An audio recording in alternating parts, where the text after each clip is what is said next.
Congrats on getting beyond $1 million. What got you here won't always get you there. This is a podcast for entrepreneurs who want to reach beyond their 7-figure business and scale to 8, 9, and even 10 figures. I'm Brad Weimert, and as the founder of Easy Pay Direct, I have had the privilege to work with more than 30,000 businesses, allowing me to see the data behind what some of the most successful companies on the planet are doing differently. Join me each week as I dig in with experts in sales, marketing, operations, technology, and wealth building. And you'll learn some of the specific tools, tactics, and strategies that are working today in those multi-million, 8, 9, and 10-figure businesses. Life can get exciting beyond $1 million. Phil Smith, appreciate you coming out, dude. Yeah. We've known each other for a few years now. Typically socially is our engagements, though I think through the guise of War Room, probably. Yep. You're an interesting character to me because you have a lot of drive to not have employees. Yes. And I love that. And you do very well as I don't want employees kind of person. But can you give a little backdrop on kind of what you're good at and how you got to now? Sure. So it's funny, my first business was the complete opposite. Got into the web hosting business, I actually started selling dial-up in 1998. Wow. Exactly. Selling dial-up in 1998. And when I first got into that, the whole idea of a business was to have a lot of employees, big infrastructure, spending a lot of money, right? That's was the thing, I guess. Your vision of success? Yeah, that was the thing, a lot of people. And so we started doing that. It took a while, obviously, to grow the business. And eventually, it started in 98, we sold in 2005. In total, between here and we had some stuff going on overseas, had about 350 total employees. Right. And just managing, a quarter of that is a nightmare to me. So I realized right away that really wasn't my cup of tea. But I'm glad I got out in 2005 because the hosting industry completely changed, clearly, over the years. And then I got into the social media side. I started doing marketing consulting. But the funny thing, what I learned about myself was that I just wanted to help companies make money, right? I always believed, but at that point in time, I said, if I can help companies make money, I will always be able to make money. I'll never go hungry. That's the way I thought. So over the years, since then, I ended up selling my consulting business in 2010. I sold it to an investment fund. I joined the investment fund because I thought that was a cool world to be involved in. Sure. The guy who ran the fund was a guy named Jim Estel. Jim Estel was one of the first investors in BlackBerry, if you remember BlackBerry. I think he made about $500 million, right? So I I sold company, tried to raise money. It's the hardest things to do. What happened was Jim Estel, after working with him for 2 years, we built the company bigger after I sold it to him. With one phone call, he sold the company. And I'm sitting there listening to this phone call. And I'm sitting there thinking to myself, I'm like, I got to hang out with this guy more often, right? I'm like, I'm in the right room, right? I'm in the right room right now. Like, I'm with the guy that can sell a company with a phone call. And it took me years to figure that out. So it's all about network. It's all about contacts, right? So that moment, and that was in 2012, I realized, okay, I need to change my focus going forward from here and start putting myself around, more people like this. But what I really, after 2012, I went back home, and the number one thing I wanted to get involved in was lead generation. And I knew I didn't want any employees. Right? I knew I started having kids in 2011. I had to think about that for a second. 2011, I had my first kid, and I wanted to be around. I didn't want to go in the office anymore. That was the life, right? Go to an office, do the big infrastructure, corporate, type atmosphere. And I just knew that if you ask me, I think the new American dream for people is to work for themselves at home, not just, come to America, start a business, but actually live your own life on your terms, not being part of some sort of corporate infrastructure. Because I think, people just want to be around family more, and, we're kind of lost that. Back in the 60s, that's how it was, right? But today, a lot of families lost that. You have two parents working, you lose that connection to your kids as they're growing. So it was really important to me at that point in time to be around more. So, as you get older, things change, right? 20s, I wanted 17 cars and mansions. And when I'm 40s, I just want to pay my bills and hang out with my kids, right? So it's totally different over the years. But what I learned was, as I got into the lead generation business, I realized that for me, that was the business that made the most sense. I could stay a one employee company, I can scale it, and I can just do what I want when I want. So as you say, no employees. Yeah, well, that's crazy. It's also, I think, really valuable context because there are a lot of people that hide behind, I don't want employees, or I want a lifestyle business, or whatever, and that's an excuse for mediocrity. And then there are people that are really good at what they do, and it's a very deliberate design to fill the container that they built, right? But there are tons of solopreneurs or entrepreneurs that just it's a mask for something else. So the context of you had 350 employees, I think, is also really a helpful thing for other people to hear. So why lead gen? It's funny. So in 2011, because I was at the fund, people came to us for money, right? So I heard all sorts of stuff. We did a prepaid debit card at the time. We did a deal with Matco Tools with one company. Got all sorts of things. We started talking to Home Depot and big brands. But anyway, so this guy comes in and he goes, I have a lead generation business. And I didn't really understand what that meant. And he just taught me the lead gen business, which is the concept of running ads online, Facebook, YouTube now, and then you generate that lead and you sell it, right? And that's it. I was like, wow. I'm like thinking to myself, I'm like, this sounds pretty cool. I'm like, it's scalable. Once you figure out what works, you just spend more money to make more money. It's not a capital intensive business. The hosting company was huge. It took us 6 months to make a profit, right? So you bring somebody on, you have to build out a data center, electric, routers, switches, all this stuff, right?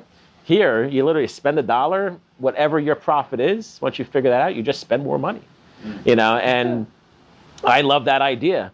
But the funny thing was that the investment fund did not want to get involved in lead gen business. So I tabled it in my own mind. I was like, all right, whatever. I'll just do what I'm doing. So when I went back home after Jim sold the company with the one phone call, I said, you know what? I'm going to get in a lead gen business. But I didn't even know how to start. I didn't know what to do. So it took me 6 months to really figure it out. And I started dabbling and I, made, 10, 20, 30K a month. I was like, all right, this is cool, but how do I make more, And then I started in May of 14. And by basically December of 14, I started hitting 100,000 a month. But I ran my first Facebook ad in October. So I kind of learned the business from May to October, really understanding how everything was working. But I really started running ads in October. So it took me 2 months from that point in time to really start to scale. And then my first full year, I did 1.57 million in revenue, about a 50% profit margin.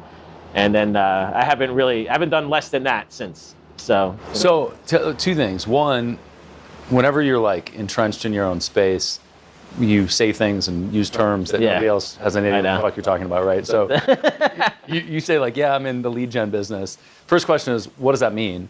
Second is, what were you doing before you ran ads to grow it? But let's start with what does the lead gen business mean? So lead gen business, so what I started doing was I got into the business loan industry. So I put an ad on Facebook that said, do you want a business loan? Somebody clicked on the ad, went to my website, they filled out the form, and I sold that to a company in the business loan industry. So at the time I first started, So generating leads for some company lending to businesses. Yes, business loan lender. They were giving loans to businesses. When I first started, I was generating lead for $18. And at first, they started buying them at $30. They want to buy them at $30 and then give me some back-end money. That's how it all started. Again, I was learning. I was trying to figure this out. So this company offered it for $30. I'll give you some back-end money. So that's how it was happening in October of 2014. So I did that for a little while. I'm like, oh, man, I want to scale this, but I didn't really feel comfortable spending all this money. And hopefully they'll pay me later, right? I'm not from New York. I don't trust anybody.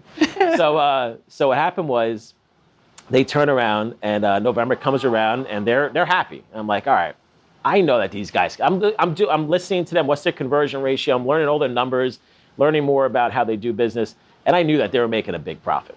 So I went into their office in November and I said, all right, guys, we're going to I need to charge. I don't want to back in money. I just want upfront and call it a day. I'd rather make less guaranteed money than maybe more money down the road, right? Just give me the money up front. So I walk in her office. Now I feel all confident. I'm like, all right, I'm going to go in big, right? So I sit down. The owner's there, and he goes, all right, so what do you want to charge me per lead? I'm like, going on like $60 a lead. And he goes, all right, cool, done. I'm like, fuck. Yeah. I'm like, no joke. I'm like, I thought 60 was a lot. And then maybe I miscalculated how much money these guys are making, right? So they did 60, but I was making $40 profit per lead. What am I complaining about? Scaled to 100 a day. I mean, the thing was amazing. So what happened was, so what the lead gen business is, yes, generating a lead that's specific to whatever that buyer wants, the filters that they need. For example, they only bought leads that did over $10,000 a month in revenue, right? That's all they bought. Leads that do over $10,000 a month in revenue. So only about maybe 15 to 20% of all my leads fit that. So that means that 85 or so percent of my leads, no one was buying. But I didn't care at the time because I was making so much money, I didn't care. Now, that was, again, the end of 14. By September of 15, that $18 lead was now $70. Oh, right. To generate? Yeah. So the whole, because everybody started jumping in. It cost you 70. Now it's 70. And you were now selling I got it for 60. Right. Now I had to get more creative. Sure. Now what I did was I took my startup leads and I went to Lexington Law, credit repair industry, and I sold them to Lexington Law.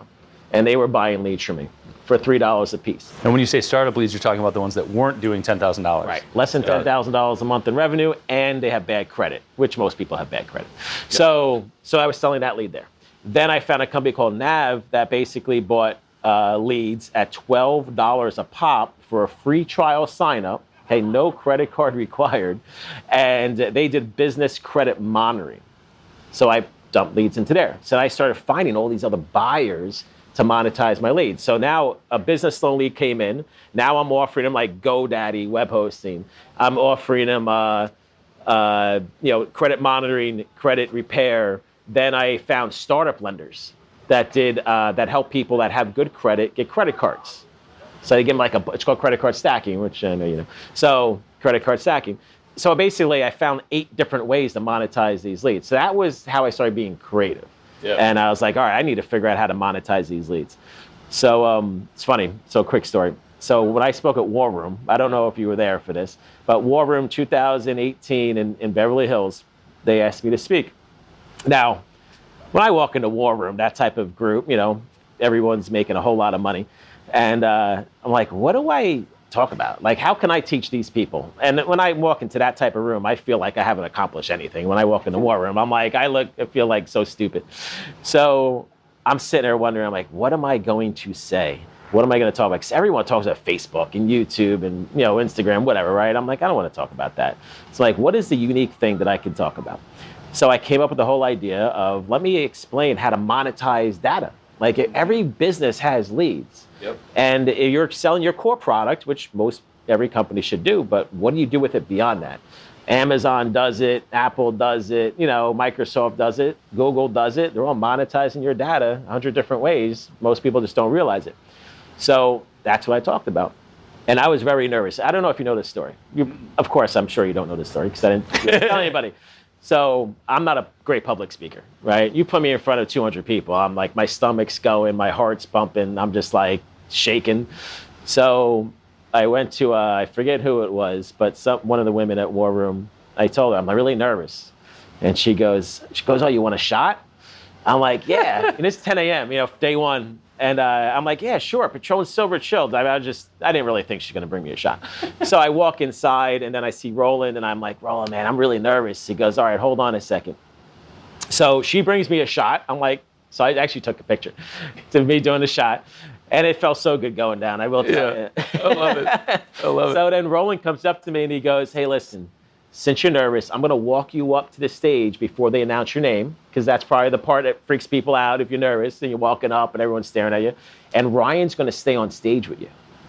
So I walk up there. Ryan says to me, hey, Phil, do you want me to stay on stage with you? And I played it off like, yeah, sure, if you want, whatever. So we sat on stage, and he actually went back and forth with me. So anyway, I got some of that footage if you want to use it. That's awesome. But anyway, so that was great. But, okay, so now I talked for 20 minutes.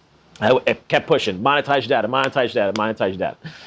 So I'm getting off the stage. Michael Perella, I love kickboxing, big dude, right? Not someone that looks approachable at all. No. So I'm walking off, and people are moving around. I just see like Michael Perella, because he's so big, walking towards me, and keeps getting closer and closer and closer. I'm like, I piss this guy off? I'm like, so he comes up, he goes, Phil, Michael Perella, that was amazing. And right there, I'm like, holy shit, that was cool. Like, that was such a cool feeling for me that I could help provide value, to that room, and then literally over the next, basically the whole time of War Room, those 2 days, I had about 20 people come up to me individually saying, hey man, I want to talk to you, this, that, the other thing. And I was like, wow, that's really cool. But then at the same time, I realized like, holy crap, nobody knows about this. Like nobody's thinking of it. If I could teach this level of person, entrepreneur, I mean, Michael Pearl is doing what, $10 million, I'm sure, right? Whatever they are.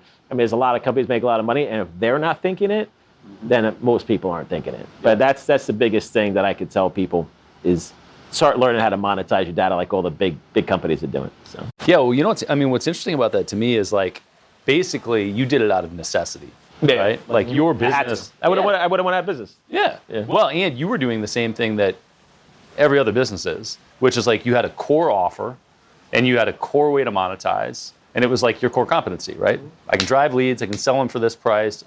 These are the good leads, right? And in your head, they were the good leads. You're like, fuck all the bad leads. I'm just gonna monetize the good leads until they weren't good leads anymore, right? Because the economics didn't work. And then you were like, yeah, monetize everything. Well, I've got these other things, let me see what I can do. So everybody's got a list or something, which ironically, before we started recording, is why we're recording, right? Because we only convert, we only serve a small portion of all the people that come in to set up a merchant account with Easy Pay Direct. So I want to be able to get the rest of that audience. And I'm not even concerned at the moment about monetizing. I'm concerned about just giving them value as opposed to them filling out the form and then nothing happening, right? So I love that. And you're right. Everybody wants that. Everybody needs that. They just don't realize it. Even if they do realize it, they're focused on something else, right? And you focused your whole effort on how to get the most out of your leads. Right. So it was all credit repair, right? Or a lot of business loans, credit repair. Yeah, business loan, everything, a lot of subprime stuff. Yeah, okay. Yeah, a lot of subprime service. And did you move that recently? Did you change into a different space? So what happened was, I still do it to today. I did it literally 2 months ago. What I did was I got into this self-employed mortgages, right? So I love the B2B space because it's harder. Everyone sells consumer products and consumer driven, but I love B2B. So why do you love it? Because it's harder. Because I enjoy getting into businesses that are harder because I know I'll figure it out and everybody else probably won't. Barrier. Yeah. It's just harder barrier of entry, whatever you want to call it. But yeah, I enjoy the challenges. So if it's easy, that means everyone can do it. Like Facebook ads is actually a pain in the ass. Like YouTube's even worse, right? But if you can figure it out, then you're one step ahead. So many people say to me, "Oh man, what's an easy business to get into?" I'm like, I don't know, I don't do that. I only want to get into the hard businesses. I love that. What I did was in 2017, I jumped to the e-learning industry, right? The Tai Lopez's of the world and all those guys, and I'm like, let me compete against these guys. And I'm like, I can do this. But what I had was the advantage when I first started, and I don't mean against them, I mean just for myself to make money. The advantage I had was I had hundreds of thousands of business loan leads. You know what I learned about business loan leads? Is that 90% of them, like I said before, don't have a business. Not that they don't even make any money or the little money, they don't even have a real business, right? They have an idea. So guess what they want? They just want to make money. They don't really care what they do, as long as it's not illegal, right? They don't really care what they do. I just want to make money. So what I do is I created this whole business around providing people the vehicle to make money if they want to make money. So into biz op stuff. So I got into the biz op world, right? Which is, has business opportunities. Business opportunities. And I got to tell you, it's an industry that's tough because it's a very negative industry, right? People, it's always, is it a scam? Is it this? And it freaks me out when people say that because I'm like, it's the last thing I would ever want to do is get involved. So what I did was I said, you know what I have to do? No one knows who I am, right? I'm Phil Smith. Who the hell is that? So I said, I need to partner with somebody. I need to elevate my brand like that. So I partnered with Kevin Harrington, right? But Kevin Harrington, original shark on Shark Tank, ridiculous brand, $5 billion in sales. I'm like, all right, well, this will instantly provide me with credibility day one. So, but how do you do that, right? Let's take a step back. You can't just say, hey, Kevin, what's going on, right? So what I first did of November of 17, I started this in July of 17, right? This whole e-learning business. So I was like, I got to start building a brand. Like, I got to get on TV. I got to do this. So I emailed all the sharks. Every shark that's been on Shark Tank, I hit them all up. I talked to Damon John. How did you get their emails? Okay, all right. So I'll take a step back from that. So what happened was in 2006, so I was doing consulting back then. And one thing that I learned by having a web hosting company, when you send an email to somebody, if it's a bad email, it bounces back, right? So when I started doing consulting, I started getting involved in some larger companies. I worked with IBM, HP, Intel, AT&T. But how do you get into an IBM, Intel, these types of companies, Fortune 500 companies? So what I've learned dealing with the corporate world, which is not a fun world to deal with at all, you have to go from the top down. You can't go to like the secretary up, right? You can't go from the bottom up. You got to go to top down. So by understanding how email marketing worked and all that stuff, or email servers, what I did was I went to their website and I looked up and I found one email address in IBM. And then I went to their corporate infrastructure and I looked their names and I just started sending out like an email. I created the email, I sent it out to the guy. And if it didn't come back, I got it right. If it came back, it bounced, I got it wrong. Then when I figured out, I emailed everybody. It's just spammed IBM Intel, and that's how I got Intel. So basically, like first letter, last name, whatever it is, dot last exactly. name. You try them all. Try all the variations. I got Intel for one address. Yep. And then figure out which one it is. Yep. And as long as you hit have them all. one, then you take everybody's name right away. So I had a conversation once with like the Home Depot guy when I was talking to him. I'm like, I just reached out to him. Hold on. The Home Depot guy. Well, just like one of the execs at Home Depot. And so I got on the phone with him. And he goes, so I reached out to a bunch of people. He goes, yeah, I know. They all told me. He's like, I had 7 people tell me that you emailed them. I love it. So the coolest one was Steve Jobs. So I just took a shot, and I got a reply back in like 2 minutes, and it said no, right? I said, are you interested in a partnership, blah, blah, blah. And he goes, no. And I'm sitting there thinking to myself, I'm like, all right, would somebody answering Steve's emails answer this way? Or it had to have been him, right? I mean, it's so fast, simple no, and that's it.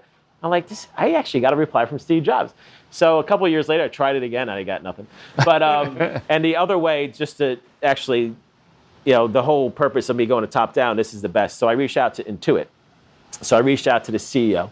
The guy's last name is Smith. I forget his first name. Actually, it might be Brad. But anyway, so reached out to him. And what they do is the execs, they'll CC back with somebody else. Hey, so-and-so, reach out to this person. They always reach out. Nobody says, no, screw you, CEO. You know what I mean? Like, it's guaranteed. So I go on the phone with the Intuit guy, and listen, this is a long shot. They're a huge company. I'm like, there's no way this is really going to happen. But it's cool because it actually works. Like, you get on the phone with these people if you have a good offer. So I go on the phone. The guy says, listen, I'm just giving you a heads up. This probably is going to work. But because, the CEO told me to, I'm on the phone with you, right? And I'm like, shit, this works, right? Total manipulation of corporate America. So I got into, again, all these massive companies by using that strategy. So I use that same strategy for all the sharks. I figured out how their infrastructure works in all their companies, and I just emailed them, went to their forums, whatever. So Barbara Corcoran, I ended up talking to Damon John. Some homework. Kevin Harrington. Oh, yeah, but it works. This is stuff I do at 3 o'clock in the morning. Fred over there knows. Like 3 a.m., I'm like, this is where my prime time is, because then when I can think and not get a million phone calls, a million emails, I can actually just turn all the noise off and just work. That's my best time after 10 p.m. After kids are asleep, my wife's asleep, I go back to work. So, and it works. So Damon John, I'm not saying that these guys were rushing to work with me at all. I don't mean it that way. I just talked to them. So I talked to them. Barbara didn't make sense because they're in real estate. And Kevin just made sense because his son lives 10 minutes away from me. Kevin's in Tampa, Brian's in New York. And, I kind of just gelled with them. As you got to like the people you work with, right? So I really just gelled with them, and they were really cool to talk to and hang out with. And they've been really, really great partners. Like anything I need from them, they're there. It's really cool. So, but instantly, when I said that first email about Kevin, the whole nine, and doing my first testimonial with him, it changed everything instantly. So it was really cool. But I'll actually tell you a little bit more about that story. So I actually paid $9,000 to meet Kevin. So I did a video with him, like a 5-minute video. He had this thing called Building Business Icons. So I did that with him. And so we're in the studio in Tampa, and we're doing like a brainstorming session ahead of time. So I'm thinking to myself, I'm like, all right, one thing I do know how to do is pitch the business. So, and I knew I had 30 seconds. So I literally, Kevin walks out the door. And I know I was going to do my interview with him, but that wasn't going to be the right time. So I positioned myself to the exit of the door. So let's just say the exit's right here. I was right here because I knew he was walking out the door first. When we're all done, he's going out first. So that's what happened. He walked out first. I got up. I say, hey, Kevin, boom, boom, boom. Because I said hi to him beforehand, but, we didn't really talk. So I said, hey, listen, real quick. My business did $2 million last year. I really love to work with you. I don't need any money from you. All I need to do is use your brand to elevate mine. I mean, who says no to that, right? He goes, I'll take that too, and we'll definitely, scale your business, and grow it. So, going forward, everything's been absolutely amazing. And we've had, of course, all your ups and downs, especially with COVID. But so far, it's been a really good partnership. So. Dude, I love that. God, there's lots of little things there. I think the email hack is awesome, and there are lots of tools today to find data, but they all kind of suck. They do. And there's like varying waves of them, right? Like they might work for a minute, or they might work for a little section of things, but like data's always changing, right? People's emails are always changing, phone numbers are always changing. You can't rely on a good database. You always have to scrub it. And so if you can find a path to the actual one, that's huge. I love that. Yeah, I got to tell you, Facebook marketing, that's the number one thing I do. And I used to do a lot of black hat marketing back in the day. I used That's to run. shocking. Yeah. So it's funny. Someone told me back in 2000, I think it was like 2008, somebody said, oh, there's this Craigslist software. You can run automated ads on Craigslist. I'm like, all right, cool. And a lot of people are like, oh, it doesn't work. And that's the stuff I love. When people tell me stuff doesn't work, I'm like, I'll figure it out. It took me 3 days. I bought the software. It took me 3 days. I turned everything off for 3 days. It took me 36 hours, and I figured it out. And then I bought 10 laptops, 10 Verizon USB cards, because you had to do dial-up, right, to disconnect. Wow. And I had 4,500 people a day coming to my site from Craigslist back then, all for free. Wow. Well, besides the cost of the laptops and the internet. And I figured it out. And then I learned how to get like number one on YouTube in like 10 minutes, number one on Google. I started doing all black hat stuff. So that's why when I started doing like legit marketing, like Facebook ads, I'm like, oh my God, I'm actually doing like something that's like I'm allowed to do. You know what I mean? Like you're allowed to do Facebook marketing and pay for it. But yeah, and of course, listen, all the black hat stuff works for a certain amount of time and it stops. That's why I got sick of it. I'm like, right. Because you got months or maybe a year, depending on what you're doing. But the Craigslist thing, I think, lasted probably about maybe 2 years. Yeah. And then they got really good at blocking it. Then eventually they just charged everybody and that stopped. But God, so there's lots of stuff there. So we have, there's a segment of, we serve e-commerce people largely, or people that are selling things with credit cards, basically. Mm-hmm. There's a segment of people in the supplement space, it's also true in other areas, that do trial offers. They frequently are clumped. A lot of them are almost malicious, right? Like they are not looking out for the best interests of the client at all. But then there are people that have legit trial offers. And they're like, hey, try my product and see how it goes. And so when you put a label on like Black Hat, we put a label in the payment space on trial offer people, right? And unfortunately, you get a negative connotation. But like what you're talking about, scraping Craigslist, for example, the best thing that you just said was, and then they just decided to monetize it. They realized that like everybody wanted that game. Everybody was winning there. They just weren't making any money. And that's what made it not okay for them, right? And that's the engine of Facebook and Google, et cetera, for their ad platforms. It's like, no, we need to be the ones making the money, right? We need to optimize this so that the platform makes money. Yes, that's funny, man. That's super interesting. And I like that you're hacking it to figure out how you can be the one that wins out of the game and not them. Is that what you were doing before? So you mentioned in the beginning when you started generating leads that in the beginning, you said it wasn't until October, like 8 months in, that you started running ads. So yeah, what I was doing is I was flipping leads. So I was finding a lead buyer and I was finding a lead seller and I was brokering the leads. That's how I started because I had no risk. Yeah. Right. So I used to tell people, you want to get a lead business, start brokering because it's easy. Right. We're at Traffic and Conversion Summit. Right. There's people here that buy leads and sell leads. You go to Affiliate Summit, LeadsCon. Right. There's plenty of conferences to go to meet people online. You can run ads to find buyers, whatever. But just a buyer and seller, there's a lot. I know a lot of brokers that do very well. But I was only able to max out at like 20 grand, 30 grand a month brokering, which is a lot of money, of course, in the grand scheme of things. But I knew I could make a lot more. So, I went from that to basically $200,000-300,000 a month, going from brokering the leads to generating them on my own, because those who own the data make the most money, right? And then learning how to monetize. So everything just completely changed for me. And it's funny because you know how like you have an idea, right, as an entrepreneur, and it actually like works, and then it like works way better than you ever thought it would. Like that feeling, I was just like, holy crap, this is really working. And I literally, back when like used like GChat, my wife was hitting me up, and I said, I just sent out a $60,000 invoice. She goes, oh wow, $60,000 invoice. She's like, what is that for, like a month or a year or what, whatever. And I'm like, no, it's a week. She goes, well, how much profit? I'm like, half. And I'm like, I said, like, welcome to the big time. And I wish I kept that because GChat actually deletes itself after a while, which I didn't realize. I should have kept the screenshot because that's how my whole business, that was January, I think, of 2015 is when I like really started scaling. And I was like, then, it's funny because I only got a few months of this. I was like thinking to myself, like, because I'm a 10-step ahead person, right? Whenever things are good, I'm the worst because it's like you get complacent, you're like, all right, things are fine. I enjoy when things are hard because it forces me to make stuff happen. That's why when COVID hit, I have to tell you, and I don't mean talking about COVID and the shutdown, I was so excited that I get to build my business from scratch at that time because we were doing so many events with Kevin at that time. We were doing 100-person plus events. And that entire event business shut down. So at one end, you're like, oh my God, this whole entire thing is shutting down. Then the other side, my craziness, because now there's a big challenge that I'm screwed, right? My whole entire revenue stream just collapsed. I was like, oh my God, this is so cool. I get to start from scratch and rebuild. And I thought that was cool because I'm like, I know I'll even do better now because of how much I learned. So this is why I said, people around me, so I'm going to take everything I learned from War Room over the last few years, I'm going to throw it all into one funnel. So I started doing the $1 trials and the 47 a month and 97 a month, all these different things and learning different price points and like everything everyone told me.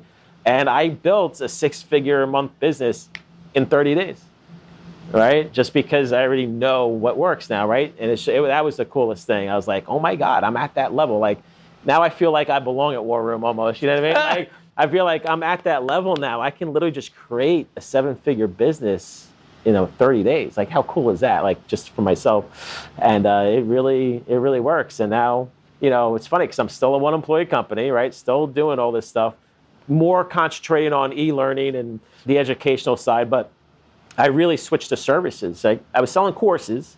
Here's a course, buy it. But now we're really more a service-based company. So I partner with larger companies in the business loan space, the mortgage space. So what we actually do now is we close all their deals for them. So what I want people to do in my business now is I want them to be lead generators.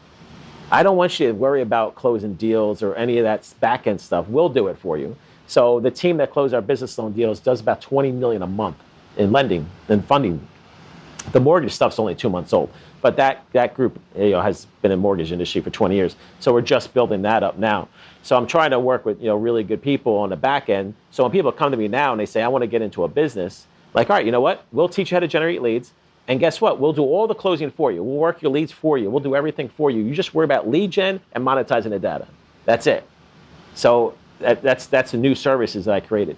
And it's going really well. So now I'm at a point where it's just so far beyond what I can handle anymore. So I have different groups that are looking to come in and really blow it up. Talking to like Rudy Maurer and some other people like that about partnering up and like really taking this thing to that next level. So 3 people want to take me public, and I don't know. That's a whole other world. But anyway, so we'll see where it goes from here. But it's just skyrocketed. But and again, it's just me. I do have a sales team out of Houston, but that's a third party. So listen, it's not like I do everything by myself. I have no employees, but of course I have people to help. But my core team is like really 3.5 people. That's it. Yeah. So I love that. And that's it. So I've done really the best I could to get as far as I can by myself. Oh, I love that. But anyway. So the question for me is, you focused all this energy on the lead gen and maximizing the way that works, and drilling into it. All of that is tremendously applicable to everybody's business, right? And for most people, I had this thought 15 years ago. I broke my left ankle in a horrific, it was a horrific break. The picture is like aesthetically jarring to everybody. It's very fun. I love showing it to people. But I couldn't walk for about a year. Oh, geez. Probably 8, yeah. Couldn't walk for about 8 months. Couldn't run for like a year and a half. I still can't run, so that's fine. I've got that part down now. But so I was laid up. While I was laid up, I was in learning mode. And what occurred to me, it's probably 2007, was the skill that I needed was marketing. Because if you can market something, you can be in any industry, any vertical, doesn't matter.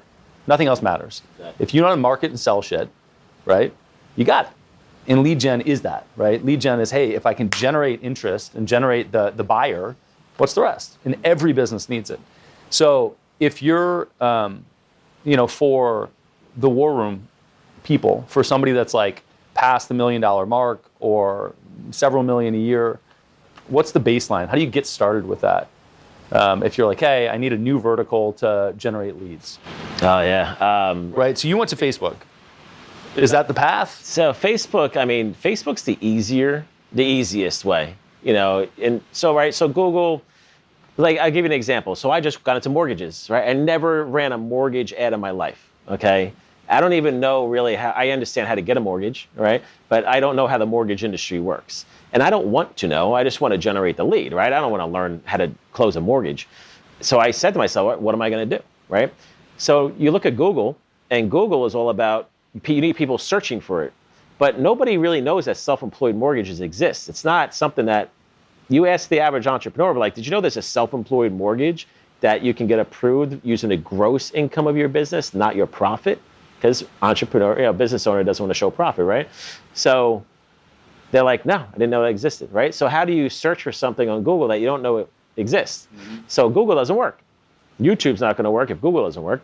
So Facebook, because it's display advertising, and you got to assume that these people would be interested, we hit it out of the ballpark right away, and leads just started coming in. So anybody that wants to get into a new vertical or whatnot, the way that I would get into a new vertical is that, and again, if you're selling a product or whatever, the way that I do it is, give me a vertical that I know that I can monetize that lead a bunch of different ways. Mm. So for example, you take a mortgage, well, now you got a homeowner, and you have a whole lot of stuff that a homeowner needs, anything from all the home advisor stuff and all the, home automation, all that stuff.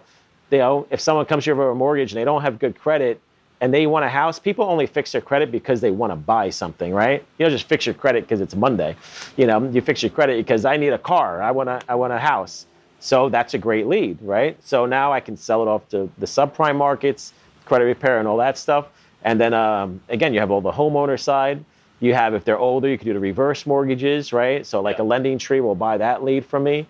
So the way I also look at it is from not just, I'm doing it myself, and I am working on closing mortgages, with that bank, but the bank that we partner with. But I'm also doing it as a lead generator, because now I want to take these leads and do more stuff with them. And I learned real quick from generating business loan leads to mortgage leads, a mortgage lead is a very much better lead. It's a higher quality lead. Mm-hmm. Higher credit scores on average, more money on average. So it's a better quality lead, so I can do more with it. Business loans I did very well with this. And I'm like, I can do a lot more with mortgages. But, anyone that's getting involved in something, it's tough from a lead gen side. So I'll give you an example. So take like 1-800-Flowers. So I consulted for them when I was at the fund. The reason why you put yourself around the right people, right? So I'm at this fund, and they have all these investors, and Jim McCann, the owner of 1-800-Flowers, is an investor. So I'm at a presentation, which I don't enjoy doing at all. But my whole presentation literally was to sell Jim McCann through my presentation. And after the presentation comes up to me, goes, I want to get you inside 1-800-Flowers. I'm like, holy crap, it worked. I'm like, get the fuck out of here, right? So I go into 1-800-Flowers, and they have a department head for everything, like a typical corporate America. They have the social media person, the email person, but when they bring in someone outside, they're all guarded. They don't like me, right? Yeah. So I'm in Jim McCann's office, the conference room of his office, and there's like 6 people, and they all hate me, It's like, this guy's going to come in and tell me how to do my job. Right. So at the time, hopefully this person doesn't work there anymore, but the email marketing lady literally tells me, she goes, we suck at email marketing. And I go, she goes, and I'm like, I thought you were the ran email marketing. She goes, I am. Right? And I'm like, this is a weird conversation right now. So I'm like, all right, well, I can help you. Like, I have a strategy to drive leads into your email marketing. You pay per lead for every email you generate, and we blow this thing up, right? You have a big brand. This would be so easy to do. You know what she says to me? She goes, yeah, if I take that chance, though, and it doesn't work, I'm probably going to get fired or something negative will happen. So I'd rather do nothing because status quo is okay. So that's the difference between an entrepreneur and an employee, right? Employees just want to save their job and do whatever they can, make the most money for doing the least amount of time. I'm not saying everyone's like that, but that conversation with someone in that high of a position in that large company, and that's their mindset, is stay status quo because nobody's going to fire me for that. That's why they buy from the Ciscos and the large companies of the world, because they can't get fired for buying from IBM, but they can get fired for buying from Joe's servers, you know what I mean, or whatever industry you're in. So, that's always that side of it, but it's pretty funny. But you take 100 Flowers, they were launching new things, different services, different products, like edible arrangements. This is a funny story that Jim told me. So edible arrangements went to 100 Flowers and said, hey, you want to invest in us? And Jim McCann goes, no, that's never going to work. And look at edible arrangements. So this is going back to like 2011. And he's like, now I got to freaking spend $1 billion competing with edible arrangements. And I don't know what the real number was, but he goes, every state's different when you move food around. Has to be cold. He's like, I got to get this license here and do this there and this there and this. And he's like, I should just gave these guys a fucking $1 million and called it a day. Right. Because now I got to spend all this money to compete. So it's pretty funny. But yeah, you take a company like that, they want to open up different revenue streams, different product offerings, and they obviously got to figure it out on how to do that, bring that clientele in. But what I would tell anybody is that if you're getting into a different, trying to do a different product, whatever, everything is all around lead gen. Don't think about selling your product. Think about generating a lead, right? That's why I think people kind of get lost. They're like, I put a product to sell on Facebook, and they're just trying to sell the product. Don't go on Facebook and try to sell a product. Go on Facebook to generate the lead. Give them a reason to give you their information, give some sort of, giveaway or whatever, which is why you see the things. Go to a website, you get the pop-up, give you your email address, and we'll give you this. Most people just click off. Got to be, something that's really good, a good incentive. Get that person in and get their data, because that data is going to be more important than just trying to sell them your product. They come there, look at the product, and leave. What's your conversion ratio? 1%, if you're, whatever, single-digit percentage, right? So you're missing 90-something% of people's information. So think about it more like a lead gen, campaign versus selling your product campaign. And if you do that across the board, doesn't matter what product you're selling, then you're always going to be ahead of the game, because now you're going to build that data up and then, work with a lot of people think of it like, wait a second, if I'm selling my product and service, I don't want to just start sending them emails to go buy other stuff.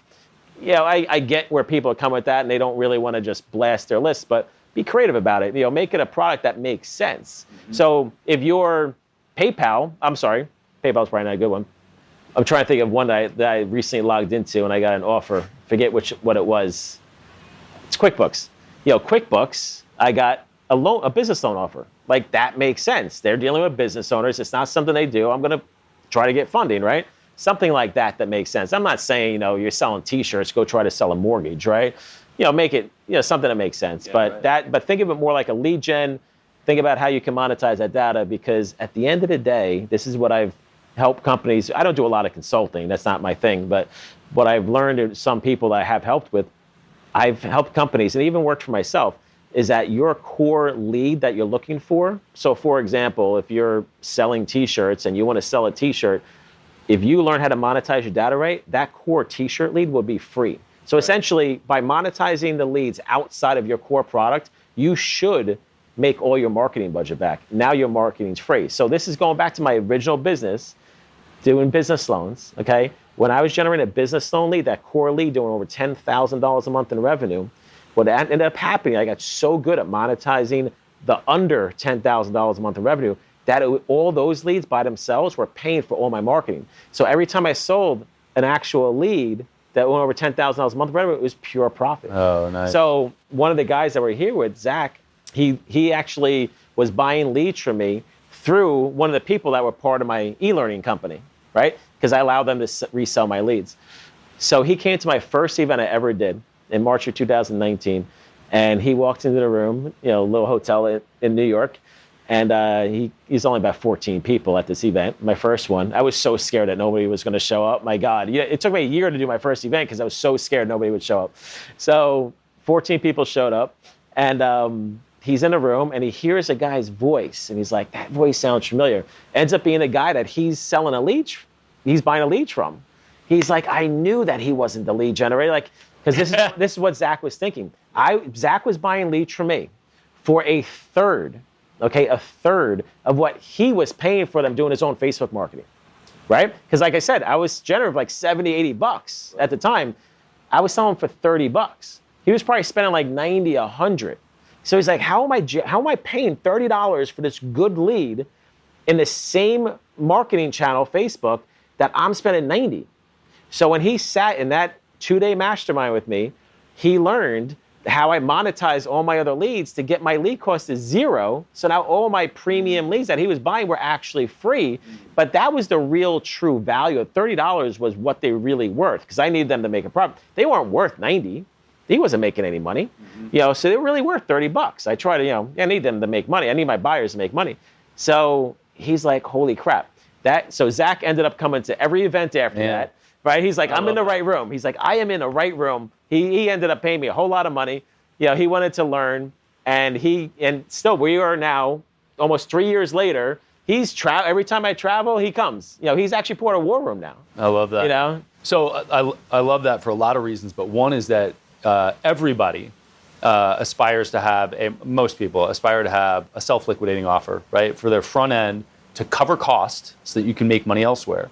And another approach to that, what you just said, is another approach to that is the initial offer doesn't have to self-liquidate, just the cost of driving the lead does. And if you can monetize the lead elsewhere, then that's less relevant. It's easy to get the data without selling something. That's awesome, man.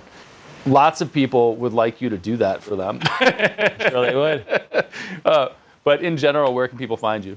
So I basically have two sites. My e-learning company is like loanbrokernetwork.com. So it used to be under my name like everyone else. So I changed it because I want to get out of my name. And so loanbrokernetwork.com is my where I get people in the business loan industry. I do have lead gen training and one-on-one stuff that I could do. It's definitely a lot more money than the $1,000 I typically charge for my stuff. But we do have higher end one-on-one training. But my core, like corporate site, if you want to call it that, is just my name, philipfsmith.com, is my consulting site, if you will. But I really don't do consulting. So I kind of got out of it. So many people, I get emails all the time. Hey man, can you help me with this? I just don't even reply to them anymore because I feel bad like saying no, I don't want to really do anything. But rather hang out and drink tequila. Exactly. Yeah, exactly. But it's been a wild ride, man. I can tell you, COVID was for business for me. I hate to say it, but it was such a great thing for me because I took advantage of the situation. Everyone lost their, not everyone, but a lot of people lost their jobs. So I created a service around what was happening in the country, right? And it worked well. And we have hundreds of testimonials. People are making money. That's the cool thing. I've had people tell me, "You've changed my life." And I almost, no joke, dude, I almost started crying when he said, this kid Conrad said that to me in February of this year, and in my mastermind, and I almost wanted to cry, man. I was like, dude, like this is, because I don't like attention. That's not my thing at all. And I get very weird when people give me a lot of compliments and like want to do things for me. It just kind of freaks me out. But I like to just pay. Brett will know. I don't let anybody pay for anything around me. I'm like, let me just do everything. Like, don't do hanging out with you from now on. Don't do anything for me. No joke. That's how I am. He loves it. But it's the coolest thing. I got a guy, Carlos Corona. No joke. He's making $100,000 a month. I love it. 2 years ago, I taught him lead gen. I taught him the industry. Of course, he did all the work, but he didn't know anything about the lead business.